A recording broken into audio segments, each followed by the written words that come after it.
Hi everyone, I wanted to talk a little bit about breathing today. That might sound like a strange thing to talk about because it's just something that happens in most of us, but it really is quite powerful what a difference it can make if we breathe correctly or breathe incorrectly.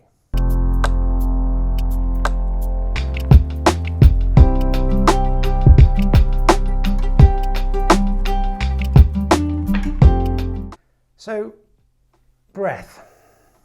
Breath exists in so many different forms of therapy and spiritual forms of healing and therapy, yoga, Pilates, Tai Chi and martial arts.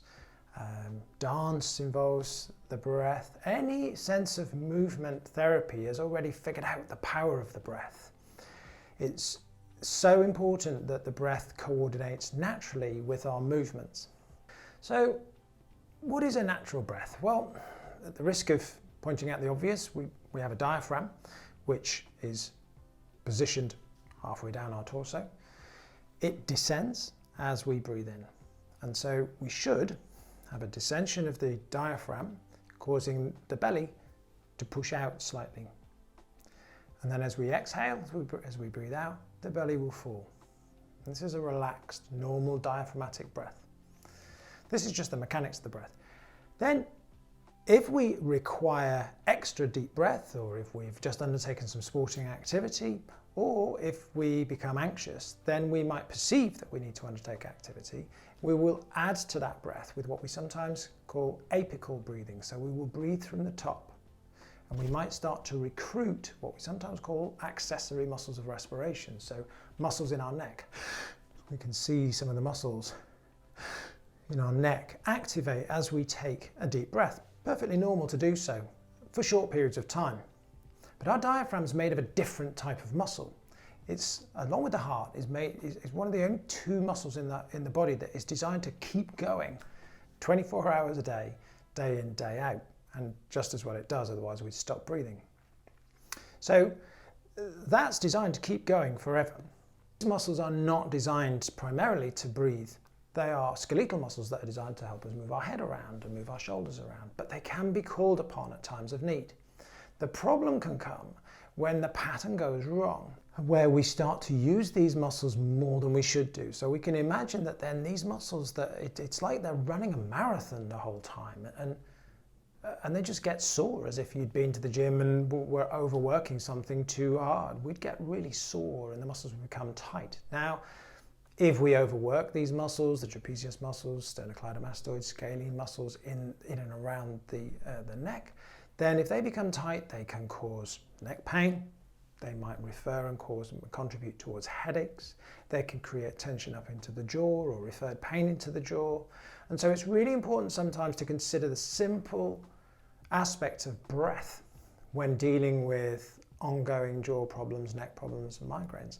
We can massage, we can manipulate till the cows come home, and it may well afford some relief, but if we don't address the roots of the problem, then you're only ever going to get temporary relief.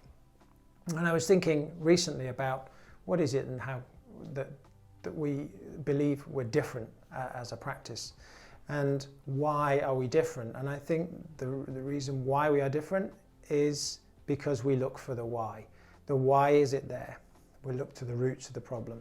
And that's always our attempt, really, to not just placate symptoms and put the fire out temporarily, but to look to the real origins of where everything began.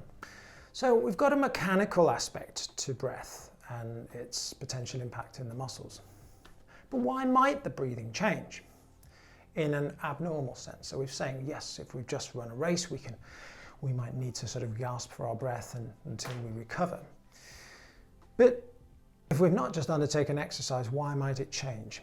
Well, sometimes that can change as a result, as I mentioned before, of stress. So if we perceive stress or we perceive a pressure, then we go into a fear, fight, flight reaction, and our body will automatically prepare us to take flight or to fight. And so it will believe in the nervous system and the brain at a primitive level that we're going to need to undertake action.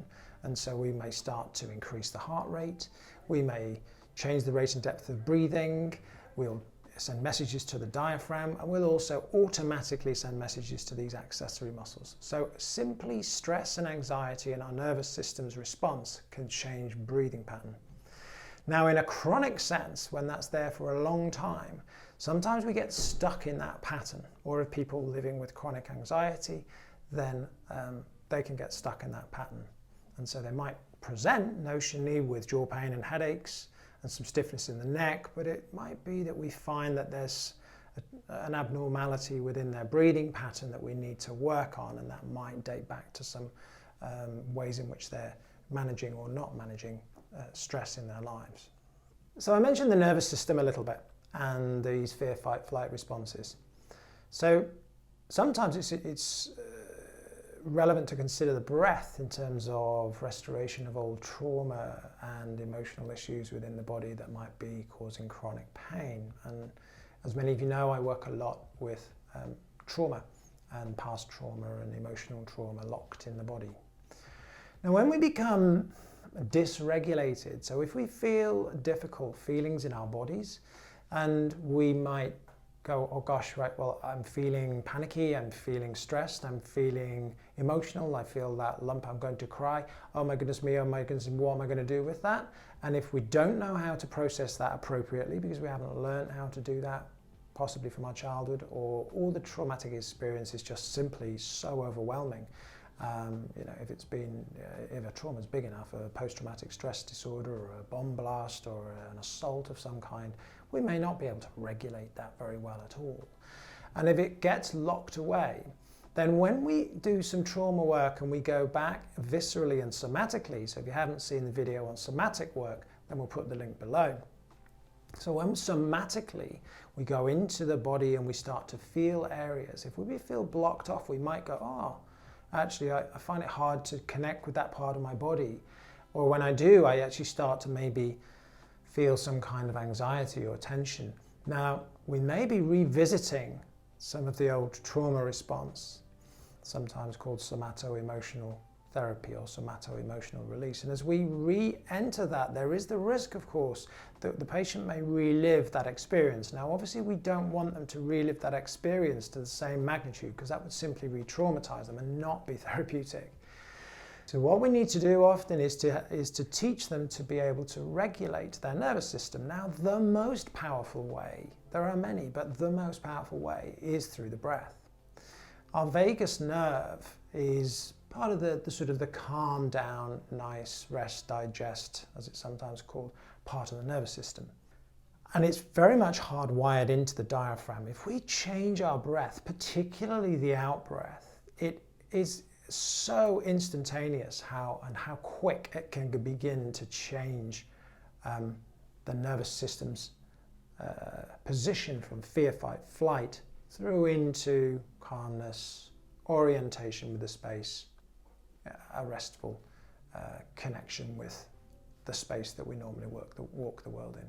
Out breath is far more powerful than in breath. In fact, it's entirely possible that we can get breathing very wrong. If we overbreathe, we can actually send ourselves into panic, and panic attacks will simply be hyperventilation. In fact, we can simulate some of the sensations of dizziness, nausea, feeling out of body and spacey and panicky and heart racing simply by overbreathing and focusing on rapid exhalation and deep inhalation.